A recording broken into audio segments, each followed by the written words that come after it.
Juan Kapitulo 6, versikulo 35. Si Jesus miingon kanila, "Ako mao ang pan nga naghatag sa kinabuhi.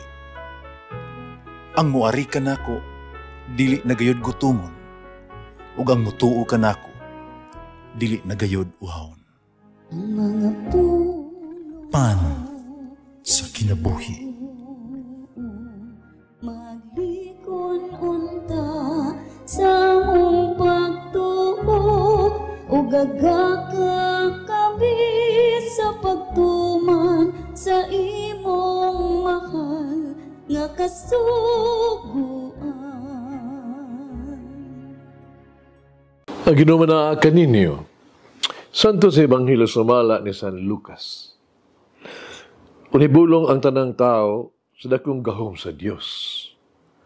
Samtang natingala pa ang mga tao sa tanang gibuhat ni Jesus, mingon siya sa mga tinunan, "Ayaw kamo kalimot sa akong gisulti kaninyo karon. Ang anak sa tao, itugyan ngadto sa gahom sa mga tao. Para wala sila makasabot sa kahulugan ni ini. Gililong kini kanila, o dili sila makasabot ni ini. Unahadlok sa sila sa pagpangutana kaniya, mahitungod ining butanga." Ang Ebanghelyo sa Ginoo. Pasalamati ang Ginoo, kay siya maayo, ang iyang gugma mulungtad, hangtod sa kahangturan. Pasalamati ang Diyos sa tanang mga Diyos, ang iyang gugma malungtaron.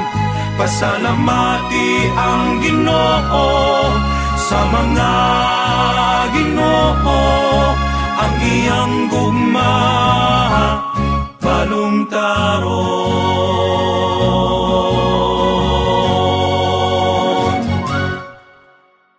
Ang kinabuhi ni Jesus, usa ka kinabuhi sa kasakit, passion. Ang pasyon mao ang iyang pag-antos, ang kamatayon, o ang pagkabanhaw. Ang kinabuhi ni Jesus mao ay kinabuhi sa paghatag sa kaugalingon. Ang iyang yutan-ong kinabuhi gigahin alang sa katawhan, nagalagad o nagluwas kanila. Ang gibuhat ni Jesus mao ang pagtabang o pag-ayo sa iyang katawhan. Si Jesus nagwali sa mga balita, nagbantala sa pag-abot sa gingharian sa Dios o naghimog mga milagro. Si Jesus nagpasan sa krus o gitugyan ang iyang kinabuhi ngadto sa kamatayon sa krus. Sa mga tinuod si Jesus na kinabuhi sa pag-antos yun. Mao kini ang gusto niyang hatagan o gibugaton sa Ebanghelyo karon sama sa iyang giingon, "Tagda timan akong isulti jud kaninyo. Ang anak sa tao itugyan ngadto sa mga tao." Nasayo si Jesus kung unsay mahitabo kaniya, kung itugyan siya ngadto sa mga tao. Siya mo agi sa usa ka mapintas nga kamatayon. Siya mo antos usa ka mapintas mapait kaayo nga pag-antos. Bisan pa, iyang gidawat ang tanan. Ngano man, kini aron ipakita kanato kung sa kadako ang iyang gugma kanato, unsa kadako ang iyang pagtagad kanato, unsa kadako ang iyang gusto nga kita maluwas. Kanatong sabton, unsa kita ka espesyal kang Jesus. Unsa ka kita kabililhon kaniya nga gihatag ang iyang kaugalingong kinabuhi alang kanato. Atong sabton karon, kung unsa kadako ang bili ni Jesus sa ato ang kinabuhi nga siya namatay gyud alang kanato. Dili kita mahadlok sa pagsunod kang Jesus o pagsunod sa iyang gibuhat. May kita angay mahadlok sa pagdumili sa atong kagalingon. So pasan sa krus, pagsunod hangtod sa katapusan. Doon ay sugilan sa lalaki nga nagdamgo. May siyang damgo, iyang ipahungaw, ang tanan niyang kasakit o kalisdanan sa kinabuhi. Iyang ipaambit ng iyang pagsulay, kalisdanan ngadto sa Dios. Ngutanan siya sa Dios, Ginoo, kining tanan masama manigdaghang kaayong mga bukid ug bungtod sa ako ang yutan ang kinabuhi. Ganong kinahanglan mabalintawon ako nga gian kining malisod kaayong dalan sa kinabuhi. Ang Dios may hugmaong miingon, anak, para kanimo haron na kay mas maayong panglantaw sa kinabuhi. My child, it is for you to have a better view in life. Bakit kinabuhi? Sa unsa pagiha ako magkaambit sa pag-antos na Jesus? Usahan ako pagkupay sa Jesus sa iyang mga pag-antos.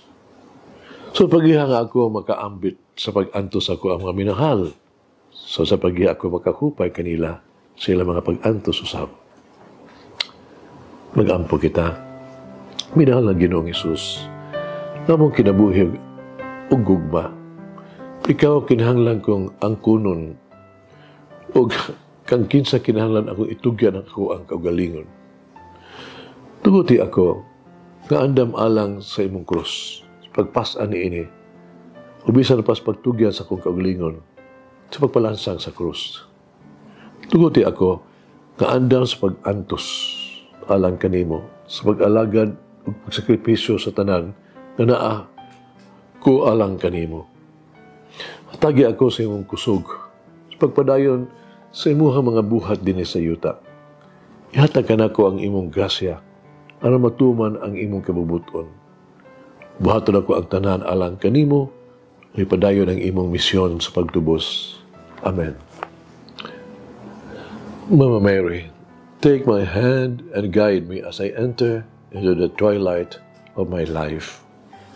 Malangin ng Diyos magagahom sa tanan, Ama, Anak, Espiritu Santo. Amen. May the Lord of the divine mercy bless us all, heal us from all diseases and suffering. Ayun unta niya kita, tanang mga sakit na sa lawas o sa kalag, body and soul. In the name of the Father, the Son, and of the Holy Spirit. Jesus, I trust in you. Amen. Whoever eats the bread of life will never hunger, says the Lord. Kay galaan inyong nabati ang pagpaambit ug hamubong pamalandong sa pulong sa Dios pinaagi sa tulumanon.